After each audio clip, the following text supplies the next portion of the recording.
Easter, post Holy Week. Um, I'd like for you to meet my dear friend and respected colleague, Dr. Charlotte Croaker, who is joining us today, founder and executive director of the Church Music Institute that's based here in Dallas. And I am privileged to serve on the board of CMI right now. Um, I'm not going to say a lot because I want Charlotte to tell us, have lots of time to tell us about her excellent work and mission and some of the resources that CMI can provide. But I just want to say the mission of CMI, Church Music Institute, and knowing all of you are in beautiful alignment and congruity. Uh, the things that we care about as church musicians, uh, scripture, the great hymns of the church, wonderful artistic choral, sacred choral music are embedded in our life and work. And I wanted you to meet Charlotte and know about the work that she's doing, some very creative things. Uh, One of the things that, being in Dallas, we've been able to participate in. Um, the Meyerson Symphony Center. I don't know if some of you came to ACDA in Dallas a couple of years ago. If you did, then you got to hear some concerts at the Meyerson. It's sort of the crown jewel of the arts district, wouldn't you say, Charlotte? And CMI about every 3 years in normal times has offered a wonderful choral festival and worship experience, gathering hundreds of singers and dozens of churches in a holy evening of worship and sacred music at our own Dallas Meyerson Symphony Center. Wilshire has actually participated in that twice now. Once under the baton of Bob Chilcott of the King Singers, whom you will remember, and just a couple of years ago under the baton of Eric Nelson, our friend from Emory University. So that again is the brainchild of Charlotte. She's a visionary leader, and I'm just going to tell you, she's actually a remarkable fundraiser. I only know one. I only know one person who is as brave about talking about money, and that is George Mason. So Charlotte, you're in good company. When you believe in your mission, you don't mind asking people to support it, right? And that's required of visionary leaders. So, Charlotte, welcome to Polyphony. Really glad you're among us today, and look forward to knowing more about CMI. Oh, thank you, Doug. You're very generous, and I'm really honored to be here with you today. If you're anything like all the other people who Doug has introduced me to, and I have no doubt that you are, we do share a great common commitment to our faith, to excellence in music, to those things that last. And that is what CMI is all about, is the perpetuation of those things that last. And it's been my privilege to work with people like you, like Doug, who I always say that church musicians are the best people in the world because you don't go into church music for the wrong reasons. You have there are all sorts of reasons not to do what we do. And so those people who end here where we are really wonderful people, and what a privilege. So thank you for spending this time today. Doug asked me to give you just a little bit of background as to why CMI came to be, how it came to be, and why it is one of its own. There isn't another that I know of that is quite like CMI. It's an ecumenical place. We work with primarily mainline Protestant, Catholic, I would say churches whose clergy tend to be trained. And we work mostly with musicians who are trained not necessarily trained church musicians, but musicians who are trained, and then we help them to become good church musicians after they have basic training as musicians. And that's kind of our niche. My CMI comes out of my own background in some kind of unique circumstances, and so I'll try to get through that really quickly, but it is descriptive of why it came to be, and some unique things that happened in my own life. I come out of an academic background. I taught public school 1 year, so I got my feet in the real world for 1 year. I'm a Wheaton College graduate music major, but I'm a piano. My academic field was as a pianist and a piano professor who also studied organ all the way through, organ and voice. And as my husband, who also works here, we say, I'm the pianist who also plays the organ. He's the professional organist who also plays the piano. And we're very clear about that difference. And I sing, but I am not a professional singer. You would probably like me in your choirs because I can read and I can blend, but don't ask me to sing a solo. I come out of in academe, working in church-related colleges, and was very involved in faith learning integration. What difference does my field that I care about as a musician make to my faith commitment? Where do they intersect? And I worked with faculty members to help them understand and to explore, what does my faith commitment bring to the teaching of music and to the understanding of music as a field? And that was my background for getting into church music. So unlike Doug and probably some of you who have degrees in church music, I do not. My husband does. I do not. So you must understand that up front. In 1996, I had given up tenure as a professor to follow my husband to Whitworth University, where he was provost and I was artist in residence, and was starting to do some major gift work, grant writing, fundraising, because I realized I was married to a person who's probably going to be a college president, and being a tenured piano professor was not a very practical thing to be. And he died. And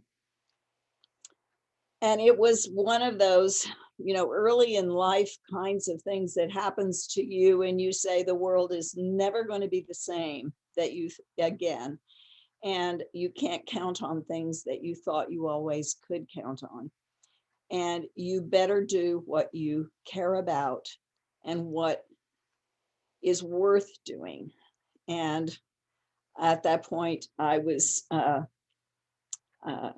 thinking about, well, maybe I need to go back into a tenure track position in academe. I, at that point, could have gone into development jobs, maybe a deanship, maybe a music department chair. I had been a music department chair, so I could have done all those things. But when I looked at where was there work that needed to be done that maybe I could do, I was concerned about the music of the church. Because in my arts administration, in my work in Christian colleges, I saw that so much of our faith development and so much of just music making and arts education depended on what was happening in the church. People start singing in church. People find their voices in the church.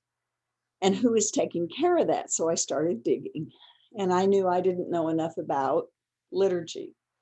So I sort of planted myself in South Bend, Indiana, did some consulting and some part-time teaching, and was hired by the University of Notre Dame on the faculty in the Institute for Church Life to do research in church music. That's the short story. And learned that no one was really taking a lot of care about of the music of the church. And seminaries were closing down their church music programs. You all know about that. Their church music professors were retiring and not being replaced. Their liturgy professors, worship professors were retiring and not being replaced. It was getting worse and not better. And I thought possibly a program in church music belonged at the University of Notre Dame, because they had the liturgy scholarly work at the Institute for Church Life, where I was working after Vatican II. They were charged with looking at liturgy after Vatican II and gathered all these ecumenical scholars from all the Protestant as well as Catholic denominations to work on liturgy. What didn't happen is the companion work in music to be done after Vatican II. I don't know if any of you have read the documents, the Vatican II documents about music.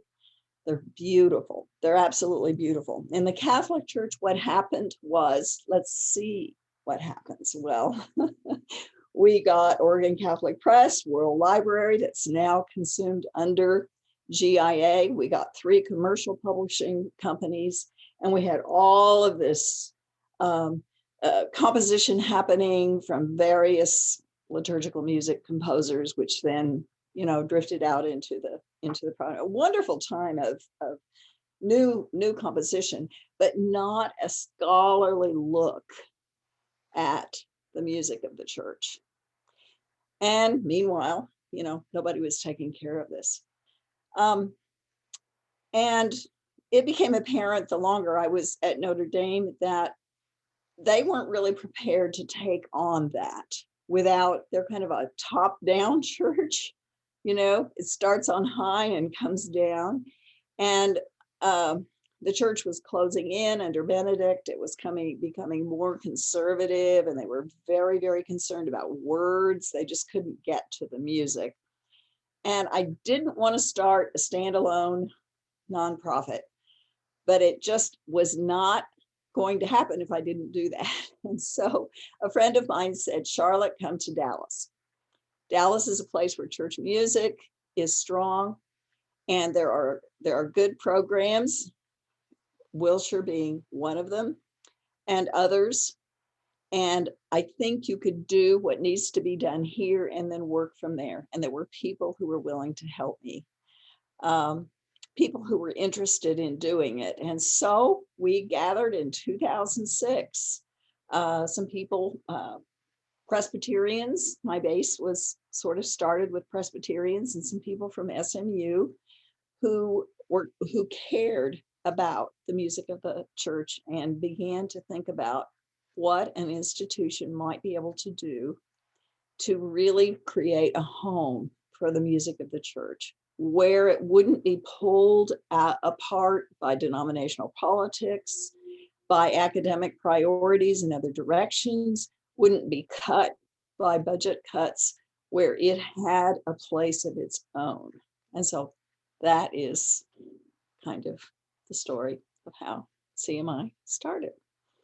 And it was people who understood how important church music was. Hal and Martha Hobson were a part of that. And their understanding of how important congregational music was very important.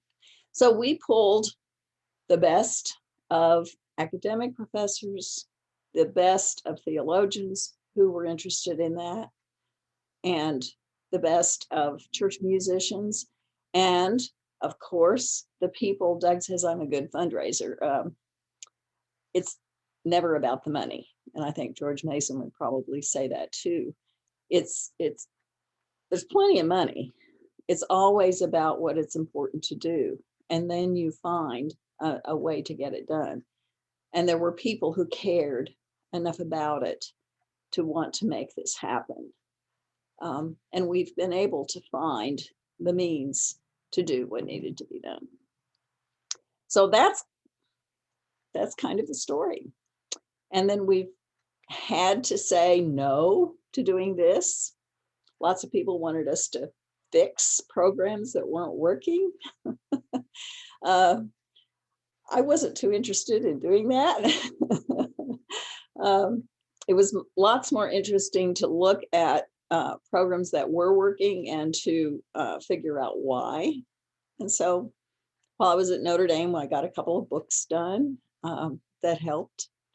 And then we have focused in on resources and addressing big issues that denominations can't take on, and to work on equipping people to do things well, to show how things can work when they work well. Does that make sense? Any questions so far? Charlotte, I'm just going to comment and say, thank you so much for a great start. I've never heard the origin story of CMI. And thank you for sharing a part of your life story with us. But oh my goodness, I had no idea. Thank you. Yeah. Wow. So I think I had never thought about you maybe being approached to fix programs that were not going well, but rather I certainly see in working with you that you're trying to offer models of what does work, or models of church music programs that are thriving and really nurturing healthy church music and healthy church musicians. I think that's beautiful. You know what? Just maybe one quick question, and then whatever you have next. So tell the group a little bit about the way you've intentionally brought together theologians and church musicians in the same space. You've actually done that in lots of different ways at CMI. I know this group would be interested because this group cares about both theology and church music. Okay. It's hard. It's really hard to engage clergy. They're so busy, and they sort of hope that they have a good musician who can take care of the music at best. Sometimes they see the music as antagonistic at worst, or they want to direct music, not always knowing what they're doing.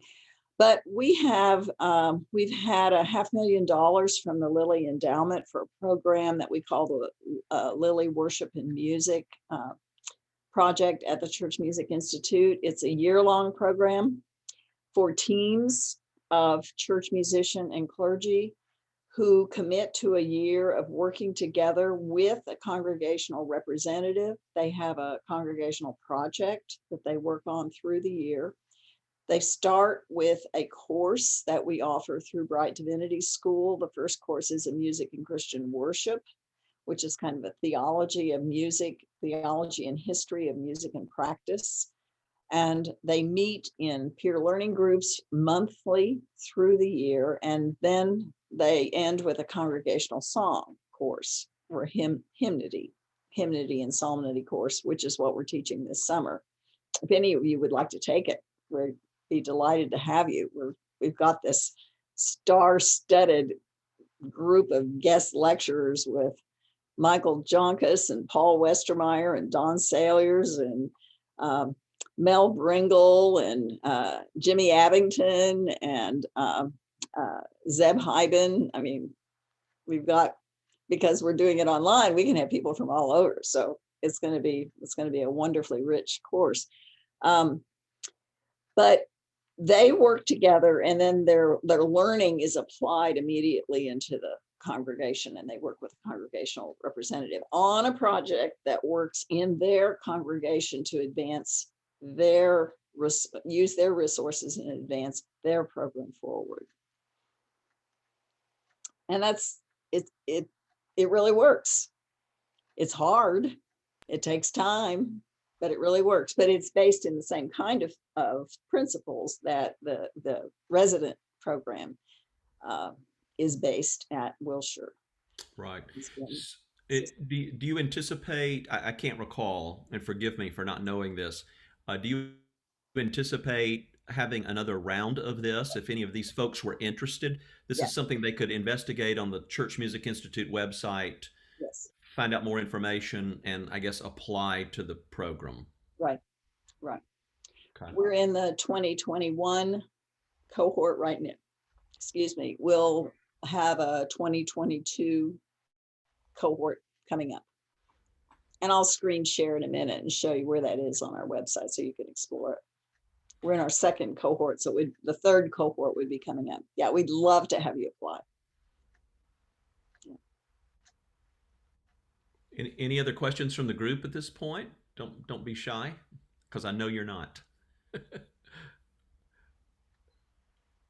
All right. Well, onward, Charlotte.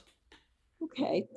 What I'd like to do is show you just a little bit of what we have done with our resources. One of the things we have committed to is providing good resources, and the immediate way you could connect with CMI is to access our libraries. We have taken time to, over the last 10, 12 years, to create a library of 20,000 choral titles and 16,000 organ titles that can be searched on various criteria for planning purposes. And I'm going to give you a little tour of those. All right, here is, can you see my screen now? I can't see you. If somebody would just say yes. Yes. Okay. Yes, we can see the screen. The Worship and Music Project right here will tell you about the Lilly scholars who are currently working, and this is the first cohort. So you can check out the project right here if you are interested in that. But here's what I'd like to show you. We built these libraries. The libraries are unique. There's nothing like them anywhere. We've had to do this because other libraries don't want to take care of these kinds of small pieces for worship, and we think they're really important. So we've created the mechanisms and all of the ways of searching unique for hopefully people like you, so that it'll make your job easier. And we've created the content from people like you who have good libraries, and we've gone through various libraries. People have given us one copy. We have a hard copy for every entry, online entry of the 20,000 entries online. We have SMU's, Perkins Library. Paul Lindsley Thomas is a composer of 39 years here at St. Michael and All Angels. We have all of his things. We have the Hobson archives, all of Hal's things. We have Luther Seminaries, one copy of all of Luther Seminary's libraries, but these come from people whose musical judgment and theological judgment we appreciate, and all of Jane Marshall's. And so we have built the library from a lot of different sources. And we would welcome your contributions too, if you find there are holes in our library that we can fill with pieces that should be here. But I thought it might be kind of fun just to show you how you might plan for a Pentecost using our library. And so I'm going to make some assumptions. I don't know what hymns you might use, but let's just pretend that your opening hymn might be "Come Down, O Love Divine." And you are going to work with the tune down Ampney, and you want to sing that hymn with choir and congregation. So in our library, we have something like 1,800 concertatos that are for choir and congregation. So I'm going to put Down Ampney in as the hymn tune and congregation as an additional choir to your rehearsed choir. And search. And we have two matches that come up, two concertatos that come up. And I don't know if you know David Ashley White, who is in residence. He's at the University of Houston and also at Palmer Episcopal Church in Houston. But he does a lot of sacred harp settings. Lovely, lovely writer, fine musician. But here is his setting of Come Down, O Love Divine for congregation, SATB choir, trumpet, and it's for Pentecost. And this is the backside of that particular entry. It's a Selah Publishing Company, 1999 copyright. It may be on the front side of Selah, it may not. Our goal is to keep all good repertoire, so you can always find it. For every entry in the library, we have a PDF, a sample PDF, so that you can see it. For some of them, we have audio. And when the publisher gives it to us, a lot of things are on YouTube now, so we may not have for all, but we do for this one. So I'll show you how this plays, and I'll show you the audio.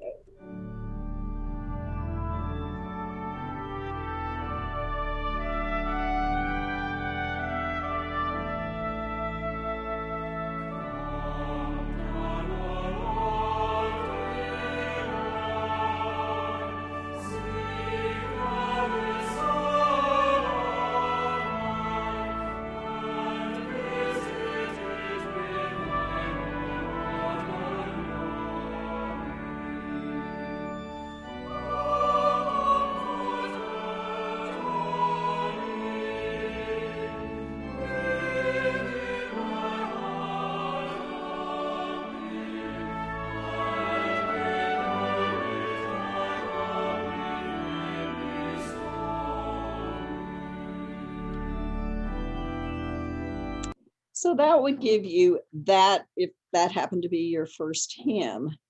Now let's say that you want to have an organ prelude for that particular hymn tune. You can go to the organ library and put in Down Ampney. And you have 43 different options there. And chances are that your organist will have something of these. There's a Michael Burkhart setting of Down Ampney. And if you click on the title, it comes from 5 Pentecost Hymn Improvisation Set 1. So there you go. There's all of its Morning Star. You can probably download just that piece if you want just that piece and buy just that piece from Morning Star. We know that they're very good about that. So that would get you a prelude and a first hymn that you could use.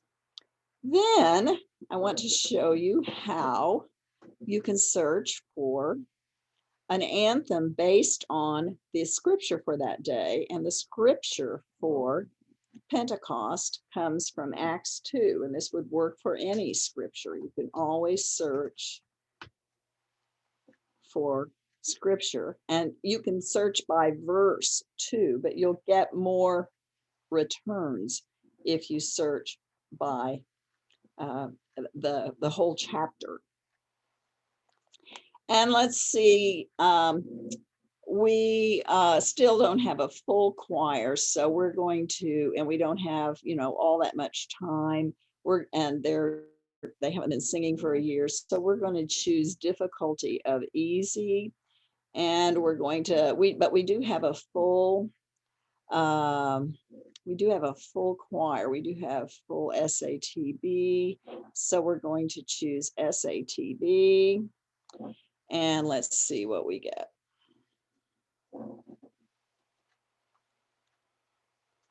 We have 107. Now that's probably way too many, but if you scroll through, you might find some that you would have in your library. Here's an Austin Loveless. Some of you may recognize Austin Loveless. And again, you can go to the back. There's a Carl Fisher, 1962. We're getting close to being in the public domain. There it is. You can see what it is. And if there's something that's in the public domain or you can't get it from the publisher, we always have a hard copy. You can call or email us and we'll send you a complete reference copy so that you can get going with your choir rehearsal. Okay, another way of searching for this might be to just do two-part mixed.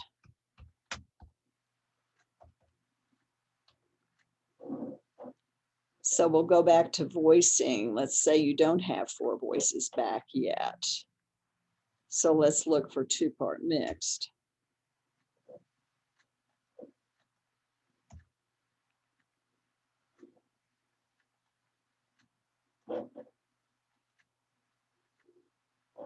And we have 16 for two-part mixed voices. If you're wanting to maybe work more on voice quality or breathing, you don't want to work quite so much on learning parts. There's an Al Fedak, an Alan Pote. Holy man. There's Hal Hobson's Pentecost piece, Spirit of the Lord. Okay, any questions so far? I can't see the chat at all while I'm doing this, so just interrupt me if you have questions. I had a question. Yes. Okay, so I use the library and I enjoy using it. It seemed like there was a change recently or a while back in the way to sort the results. It seemed like I had trouble moving between, like sometimes I might want to sort by composer because I just want to be able to get down, find the composer if I have an idea of something I'm looking for, or I could sort by title. And I'm talking about after I do a search, and let's say just now you came up with, 20, titles, and or if it, especially if it goes further than one screen, it helps to be able to sort by title. But did you all change that recently? May I quote you? Yes. I'm not sure what I said, so you may quote me. You quoted a problem that I discovered last night as I was preparing this, and Dr. Mann said, "Where is that sorting mechanism? It has disappeared." Okay. Yes, I had noticed that also. Mm-hmm. Do you know when you saw that, when you discovered that? No, it's been within the past few months. Mm-hmm. Okay. Well, as soon as we get off, I told him he could not address it now. He was ready to do it the minute he arrived this morning. As soon as we get off, that will be addressed. Yeah. I can tell you. Yeah. Okay, good. Well, I'm glad to know that yeah. Okay, good. And I'm glad to know that it's meaningful to you. And I'm going to pass that along as immediately when we get off, because he was upset about it. And I'm glad to know that it is useful to you and it will be back. I can promise you. Thank you very much. My question is, how current is the library for newly published anthems? Good, very good question. We insert new pieces as soon as we get them.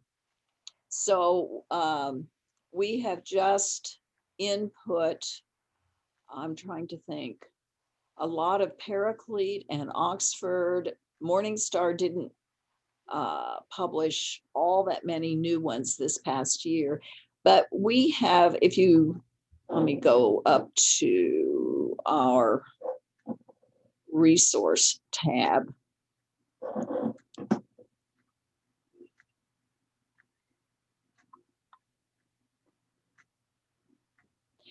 Of these publishers, we regularly get their newest publications: Augsburg, Beckenhorst, Choristers Guild, Concordia won't send to us, GIA, Hope, Jubilate, Morning Star, OCP, Oxford, Paraclete, Sacred Music Press, Sela, World Library. All of those publishers send us their new publications as soon as they are out. And we go through it. Our library is curated. We don't put everything in.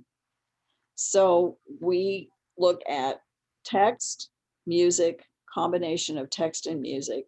And within, I would say within the month, within a few weeks of receiving those, they are input. Does that help? Yes. Yes. Can I ask a question? Yes. Is there a cost for this service? Yes, it's a membership. And if you are a member of ACDA, it's $40 a year. And if that is too much, we will make sure you have access. The regular price is $75 a year. And if your budget can handle it, we're happy to take your 75, but for ACDA members, the discount is 40 a year. So if I want to share this with my organist too, should we get a corporate or I was looking around just a little bit. There's a larger membership for more than one person. Right. Right. And the organizational membership will allow up to 5 people access, so that often we'll have the choir director, the organist, the children's choir director, a handbell director, a clergy person who's in charge of worship.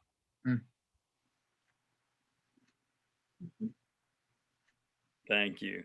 $40 is a lot cheaper than prescribing to all of the choral journals too. So thank you.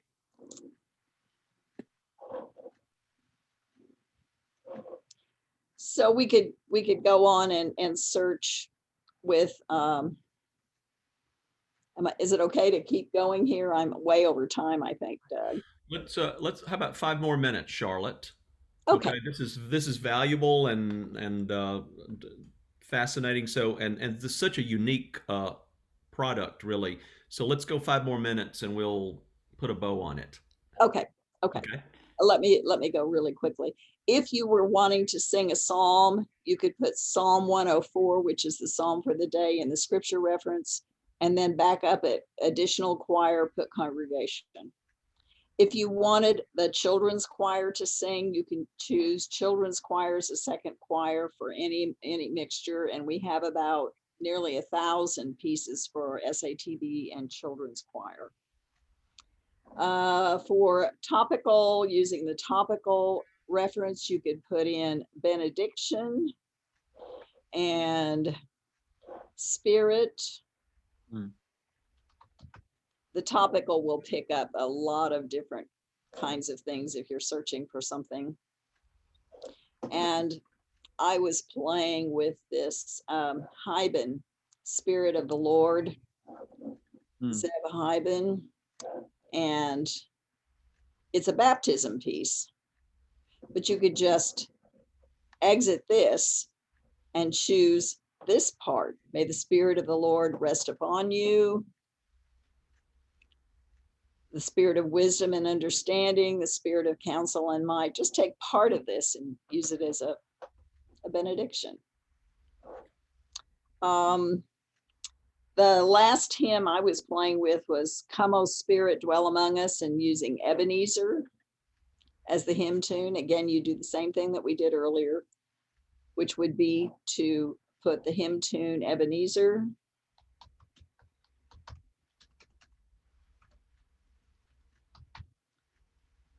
I spell that right.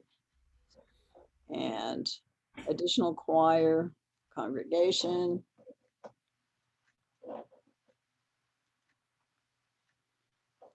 And here we've got Hal Hobson.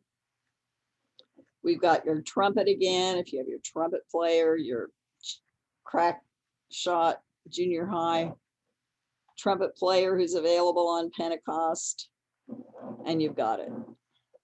And then if you go to the organ library and put in Ebenezer, there are 39 returns for that.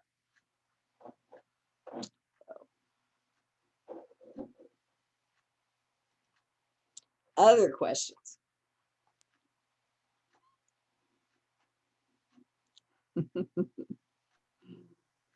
And if you can't find something, we're here. Vivian, just a practical questions being asked. Do you, is your email available on the website, contact information to you? Yes. And I'll put it in the chat too. It's just Kroeker@churchmusicinstitute.org. I'll put it in the chat so everyone will have it, as well as the website address. But I thank you so much for letting me be with you, and thank you. blessings on you for surviving a year and Easter, a second Easter. And I think what you do is really, really important. And keep on keeping on. And thank you. Thank you, Charlotte, so very much. We're gonna, I've got a couple of announcements, and then we're gonna end with a brief time of prayer. Have a little morning prayer from a Benedictine prayer book. Charlotte, we're happy for you to stay